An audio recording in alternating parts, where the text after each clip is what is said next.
Bonjour, bonsoir, chers internautes, vous qui nous suivez à travers les horizons. Merci de nous recevoir chez vous.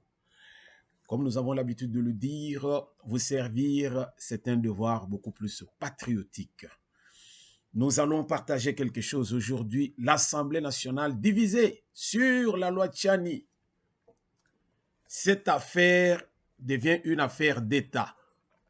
Nous ne savons pas pourquoi. Et effectivement, c'est une affaire d'État puisqu'il s'agit de la souveraineté. Oh, il y a biso Congolais. Souveraineté na biso ezali sur les Camboy. Peuple congolais toujours lingato réfléchir le muke. Parce que là, le loto koloba mingi te mais toye poto réfléchir tous ensemble, toye ba et loko nini ezo kabola biso et loko nini ezo boma biso. Bandeko. Oyo tozali ko vivre komi kindoki na motema mabe. Il y a quelqu'un qui voulait me faire rire. Il a dit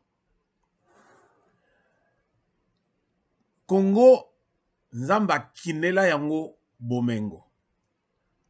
Mais nzamba ekoloba boy. Alobi batoyo na mayele bazali nango. Soki na pesi bango lisusu bato oyo ya bwanya. Bato oyo bakoki ko diriger bango penza na sembo. Un jour bakuluka pe basa le tour de Babel na bango na ndenge na bango po baya esikanga na zali po ils sont vraiment curieux. À la place na kopesa bango ba dirigeant moko tordu oyo bazali mito esalaka bien te. Alors là bakozala coincé. Alors ils vont toujours patauger. Alors ils ne vont plus me déranger, ils ne vont pas me déranger du tout. Donc c'est juste pour rire. Peuple congolais oyo ezali motema mabe ya batu tozali na biso moko. J'ai souvent dit à certains amis une chose. Vous savez, quand nous allons dans les églises, après nous sommes là à nous lamenter par la suite. Oh, pasteur Anazali boy. Oh, pasteur Anazali. Mais c'est nous qui faisons les pasteurs. Puisque ce qui pasteur Anazo Tambo la bien té. Et qu'à la place, na lobi non, ça ne vaut pas la peine. Na vandi na ndako nanga. Yo pe vandi na ndako na ye. Ye pa vandi na ndako na ye. Yo vandi na ndako na yo. Ye pa vandi na ndako na ye. Lobi pasteur akoyate. Parce que ce qui aye akukuta mutute. Donc on n'a plus intérêt à kobenga ye pasteur. Bisonde tozo sala ki ba pasteur bazala. Alors moko non seulement tozo senga ba to sala ba disque demandé, mais tozo linga penza ke bazala ba pasteur o penza bazo mema biso na zela ya nzambe et non pas comme mema biso na mabunga. C'est à nous de dire oui ou non tokolanda muto tote. Il en est de même na mboka na biso. Tozali na situation où ezolinge boma biso pour rien. Et pourtant, likambo o tozolinga tolobela sur la nationalité. Ça n'a rien à voir. On n'a pas parlé de la nationalité sur la loi Tchani. O batutu bazo lobela ba mati bakiti la congolité o Tchani avec la loi sur la nationalité, rien de tel. Rien de tel. Tout simplement parce que nous sommes là ya kulukako, comment on dit ça? Et parfois nous agissons par procuration. Ndeko nanga kingandi yenenga zali mutu ya toloba aligné de cette façon nalanda ye kaka poto zalaka na ye. Oya lobi yango ngepe na lobi. Mais nous faisons fausse route. Nous faisons fausse route, peuple congolais.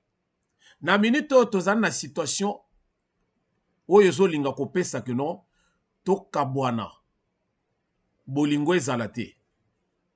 Pona nini? Parce que tozo mona musika te. Et c'est là où nous devons normalement beaucoup plus réfléchir. Tozo mona musika te. Nous devons avoir un sens beaucoup plus patriotique tant tozo lingo to agir.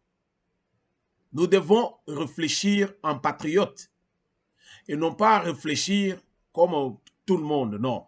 Mboka ya Congo ezali kaka moko oyo. Tozali na mususu te. Soki lelo tovandi mboka na biso ekomi passoire, ekomi passoire ndenge nazoloba biso nde tokolela biso nde tozolela totala esika touti totala esika touti. Je le disais dans mon précédent numéro que le régime passé doit nous servir de jurisprudence. Tozala mayele likolo ya kotika batu oyo ya horizon nyonso bakote pa na biso et puis topesi bango liberté tomoni na ba chinois bazali ba membre ya PPRD tango bako pesa carte d'électeur ayepe na ba urne ayepe ko voter yepa komi congolais asengaki nationalité to ayaki business na ye alors ndenge biso tout tozali kaka na kati ya mafia alors tokotisi bango pour que to matisa penza musique. Congolais, nous devons réfléchir. Biso tozo ya opona koya ko faire perdre bino tante. Tozo linga to solo la biso moko to comprendre. Pourquoi assemblée nakati assemblée nationale oyo ezali ko réunir ba oyo tozo benga les députés nationaux.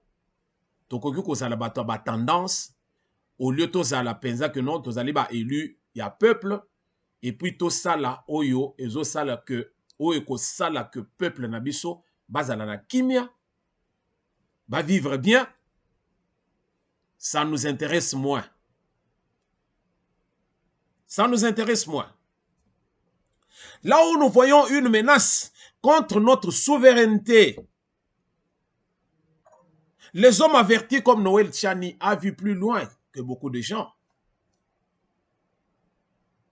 Mais c'était un débat, pas un débat. C'était un dossier. Pourquoi? Parce que du vivant, il y a Mobutu à l'obéla paye le Kouana. Mobutu est allé même jusqu'à dire que non, président, il y a banque centrale, il y a Zaïre à l'époque. Pose à le président, tout le gouverneur, il y a banque centrale, il faut Ozala. Né de père et de mère congolais. Pourquoi toujours les gens verrouillé le secteur ouana?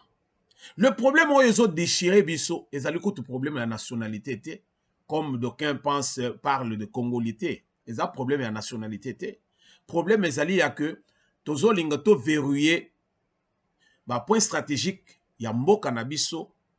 Le point où cause à la secteur beaucoup plus régalien, où ils ont sa souveraineté nabiso, et ça accessible aux étrangers. Est-ce un problème? Est-ce réellement un problème? Nous sommes menacés, peuple congolais, ce que toujours comprendre en côté. Biso tozo ya comme Jean-Baptiste pour les lecteurs de la Bible, Jean-Baptiste, la voix qui crie dans le désert, répentez-vous. Biso tozoya juste pour nous réveiller conscience ya peuple congolais. Parce que mingi toza na mabunga. Bazoye le biso ba discours ya lokuta, ba discours beaucoup plus politique. Et puis bazoya kosomba mayele na biso, conscience na biso. Et tozo kwe na piège. Et lobi biso nde tozo lela. To la moka peuple congolais. La Mouka. On n'a pas parlé de... On n'a pas exclu la nationalité congolaise, non. Tozo lingande to verrouillé. To kanga. Ici, ko izali penza que non. Awa, bana mboka. C'est-à-dire, ba kolo mabele. Ba kolo mabele. Ozali français, au changer nationalité, au komi congolais. Ozali kolo mabelete. Ba yambi yonde. Tosa lokola ba nyamulenge te. Oyo ke ba pesi bango ke non bofanda awa. Lobi ba komi minembwe oyo e komi yabiso. Non, oza kolo mabelete. Oza venant. Ba venant baza belé et pas na biso. Ivoirien, Camerounais, Sénégalais, consort. Et bango nyonso oyo bazali penza ke basi ba umela na mboka na biso okoyeba te. Lelo tozotala bato mosusu ozomona esika outa eyebani te, se glissa akoma peu politicien, mais alors il sait tisser au moins toile d'araignée na ye moko boye, et ça devient difficile ya koluka ko éloigner ye, ko écarter ye. Et c'est aujourd'hui awa régime passé ndenge bango moko bayeba ke bazala bato moko bautaka ko uta en venant. Ils n'ont pas voulu penser que l'okoyo est figuré na kati ya constitution na biso. Je ne vois pas pourquoi nous devons nous déchirer là-dessus. Vous trouvez ça normal? Il n'y a qu'un député national. Bah, député nationaux na biso, au lieu d'enrichir idée oya Noël Chani, au lieu de l'enrichir, ils sont en train de s'entre-déchirer.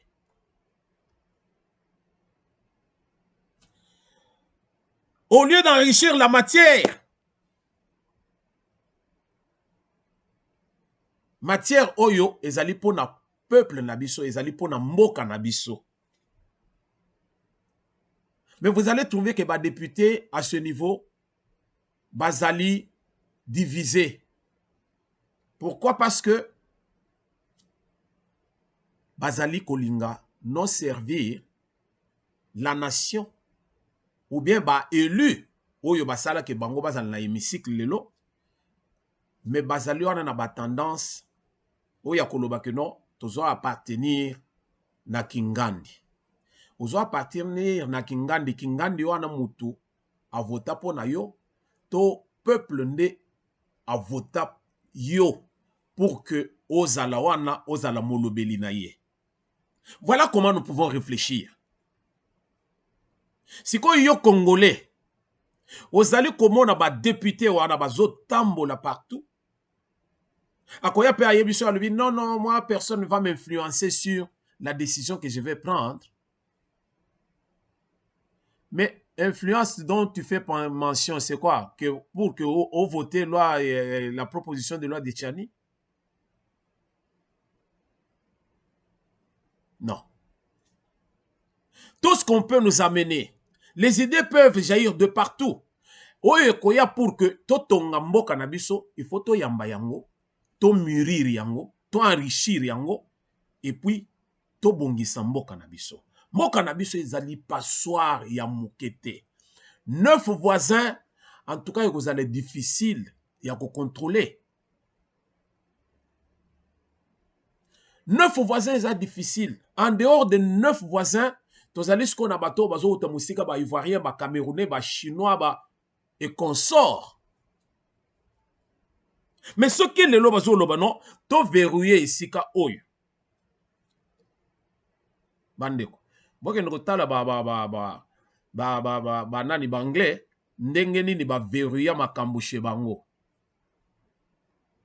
Oyo zo talanga, yozo landanga lelo. Benda film ndenge nini ozo mona penza ke non pona ko protéger mboka na bango, ko protéger royaume. Diana akenda. Lady Di akenda. Likolo ya nini ko protéger royauté.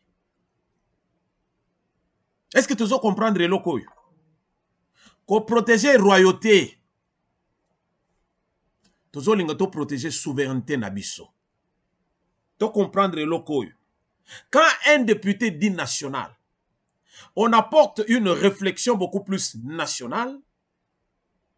Et mutu oyo azali ko boya, ko soutenir ou ko enrichir une idée du genre, je trouve personnellement que c'est une haute trahison. Une haute trahison, je dis. Une haute trahison. Si les parlementaires ne savent pas le pourquoi, bazali na présence na bango na hémicycle. Donc, il faut comprendre que qui va légiférer?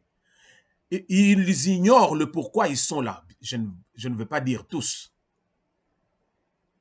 Mais majorité bazali wana ba yebite le pourquoi bazali na hémicycle. Tout ce qui a trait à la souveraineté, c'est traité dans l'Assemblée nationale. C'est traité dans l'Assemblée nationale. Je dis c'est traité dans l'Assemblée nationale. Mais pour une cause souveraine, ce qui bat tout bazali au centre déchiré, alors là, biso siko yonde, il faut tokota. Congolais, peuple congolais, moi, votre serviteur, je fais appel à la prise de conscience. Je fais appel à la prise de conscience. Tchani ne me connaît pas. Tshisekedi ne me connaît pas. Il y a même les gens qui sont allés trop loin pour dire que Félix Tshisekedi est derrière, disons, cette proposition de Tchani. C'est lui qui pousse Tchani à crier fort sur cette affaire. Quand Félix a pris le pouvoir, est-ce qu'il savait que Tchani avait dans sa tête cette histoire? Non. La façon dont il est en train de gérer ou bien de foncer par rapport à son programme, est-ce qu'il a besoin de Tchani là-dedans? Non. Et comme il va faux fouillant, totika kobanda kolati sabato makambo oyo bango bazali nango na mutute. Totika. Peuple congolais, toyeba pour qui nous devons voter. To voter n'importe comment. 2023 voulu par tout le monde, même na keita soki nani mwana mwasi ya Guinée ya Monisco. Batutu bazolinga balobela 2023. OK.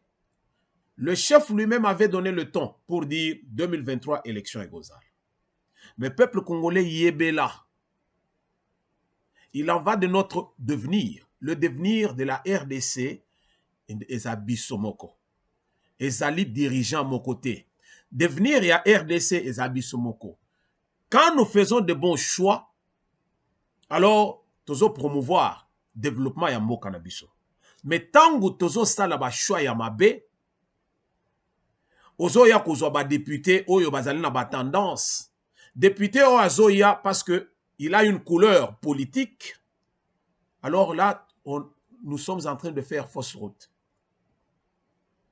Yebela tango yoko ken na yur na 2023. 2023 arrive à grands pas. C'est aujourd'hui qu'il faut déjà mûrir décision na yo. S'il y a ceux qui sont autour de toi, à qui tu peux au moins okoko éliminer penser na bango, faites-le. Toti kabiloko bayaka kokosa biso na ba affairiste. Ba affairiste bangonde batondi na mboka na biso. Ba affairiste baye. Biso ba congolais nazolinga na tuna. Omoni ndenge tozali boy na tuna eloko moko. Lelo tozolela. Libanais ayaki na nini epa na biso po lelo asala loi epa na biso. Bokende kotala na Zambie ce qui se vit à l'heure actuelle. Vous qui regardez les médias sociaux, qu'est-ce qu'il y a na Zambie à l'heure actuelle? La Zambie est dans les mains des Chinois. Ce sont les Chinois qui font la loi. Il y a des secteurs, des quartiers en Zambie, là où un Zambie a connu à Tamakolote. Tout est géré maintenant par les Chinois. Likolo ya kotika ba passoir non batoyo bazoya ko travailler na biso bazoya ko travailler na bisoté bazoya pour leurs intérêts ba yebi bisika oyo na mboka bisika ba mboka à travers le monde bisika oyo bakoki ko s'enrichir, c'est là où ils vont. Les lots tozali infiltrés à tous les niveaux. Tozali na ba affairiste belé ba côté pa na biso. Mais c'est à nous de nous réveiller et comprendre que non. Awa otokomi boye malamu tokanga isika oyo pour que oyo bazoya baya ko accéder isika oyo bakoya ko détruire biso un jour. Nous sommes fragiles. Peuple congolais tozali fragile. Et c'est aujourd'hui où nous pouvons chercher pas à colmater ma reconstruire pour que tozala na bateau moko eza na coque moko ya bien. Au lieu de colmater et lobi lobi trou lisusu eye. Non.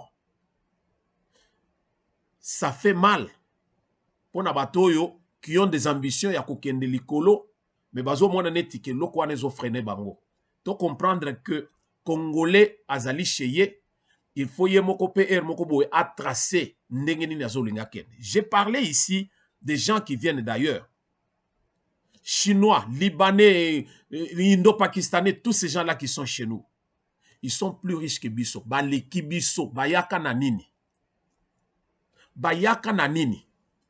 Lelo baza na mbongo, bazali na bozui koleka biso. Bazali na bozui koleka biso. Biso tozaka ya kolala.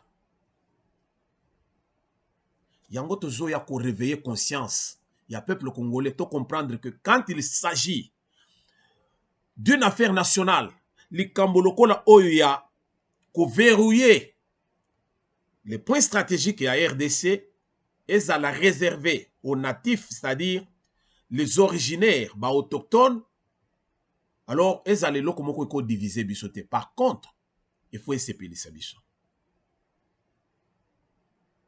Les autres que oh non, les chefs coutumiers Katangé, majorité Basangani Balobi, ils sont contre la loi Tchani.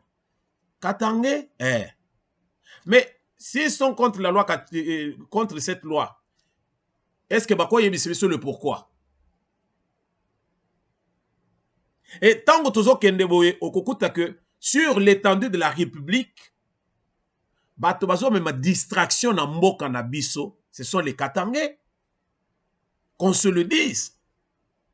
Nous n'avons pas à nous voiler la face. Ba Katangais bazo même distraction ya mukete. À chaque fois qu'on yoka, to sala Katanga yetu, to koma indépendant, to sala boy. Et bongo sikoyo ba kivusien ba koloba nini. Et bongo sikoyo ba nini les autres provinces. Bandundu, Bazaïr, Kisangani et autres. Ba koloba nini. Nous voulons une chose et son contraire. Tozo lingeto couvrir Katumbi. Mais Katumbi nda détruisa Katangati. Wapi batren o ezali comme mabino. Wapi jekamine. Tokende ko kundola ka makambo akala. 2023 Zoya. En acceptant la politique de l'autorité morale. Tozo bomambo kanabiso. En acceptant la politique de la personne, disons, de l'autorité morale, Congolais, tu t'éloignes de la nation.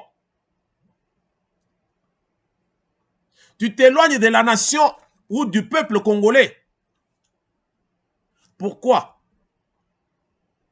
Parce que bah, Ferry, Seigneur Sobakoti, ils se sont positionnés. Bazana katia biloko a mikete. Ils ne viennent pas na katia biloko a mike non. Ils sont là na katia biloko ya moto. Là où penza masolo ezali. Banani bazo financer ba affairiste nyos. Banani. Nani azo financer ba affairiste. Ba affairiste bazali soutenu. D'abord ba Congolais qui peuvent décider, députés, ministres et autres. Bazali na se na bango wana na ba affairiste wana qui sont en train ya kusoudoyer bango butu butu. Pour que mboka wana ezalaka bongo. Mutu passe na parlement, batu ba yo kanate. Désordre ezala. Non mon cher, dit bino batu bozali kuna bozo boye, botika eloko yo etambola te. Tozo simba bino mo bozo mona. Mais azo simba yo, il est millionnaire.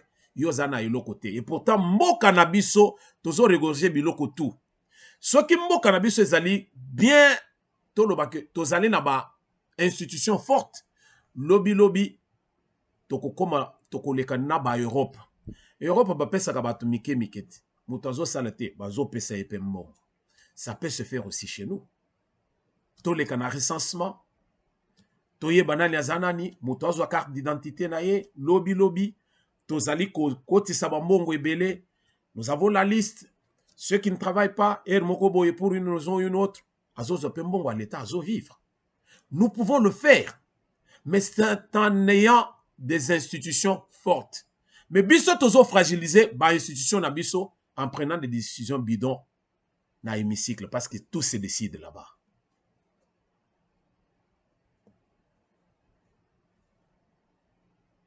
Nous voulons soutenir, accompagner ba affairistes. Mais bisonde tozali perdant. Tozo yoka ensemble, bazo menacé pour quitter l'union sacrée. À quelle fin? Ensemble, les anna bate belé na katit, ba parti pe belé na kati. Mais tango bazo linga ba quitter, juste kaka pona loi Tchani, la loi Tchani ezali bazo linga ba zongo juste pour un individu ou bien c'est pour la nation. Vous voyez combien tozali maye le mouké? Na lobi maye le mouké. Tout ça maye le mouké. Les amis de l'ensemble. Ils sont de l'ensemble pour la République ou bien ils sont de l'ensemble pour une appartenance quelconque. Voilà la question qu'on peut se poser. Je suis de l'ensemble pour la République ou bien je suis de l'ensemble pour quelqu'un. Que tout Congolais réfléchisse à ce sujet. Ça fait baver, je ne pouvais pas faire une émission uniquement pour ça, mais je voulais encore qu'on réveille conscience na biso. Toyeba que mboka oyo ezali ya biso, mboka oyo c'est tout ce que nous avons. Bato baza libanda bako ko expliquer makambo ezala libanda. Vous n'irez pas na mboka moko boyo ozana facilité ya ko pénétrer, non. Bakal na bakal. Allez-y, botuna. Botuna bato baza libanda si les portes sont réellement ouvertes pour que malgré ba niveau d'études au cause nango, malgré capacité aux anango ya kosala. Donc kokote ke ba blocage sur blocage parce que ba yebi que non oyote to pesa nanu mwana mboka. Et pourtant tu es mieux que mwana mboka na bon. C'est pour vous dire qu'il y a des choses où bino bozo monate. Ezoleka. Merci de votre fidélité. Nous avons un grand souci, ezali que vous soutenir biso en souscrivant et surtout en partageant nos vidéos. Vous likez, ça va nous aider à vous suivre, à dire que vous êtes content ou pas. Mais ce que vous likez, merci de nous avoir suivis et nous allons nous retrouver dans un prochain numéro.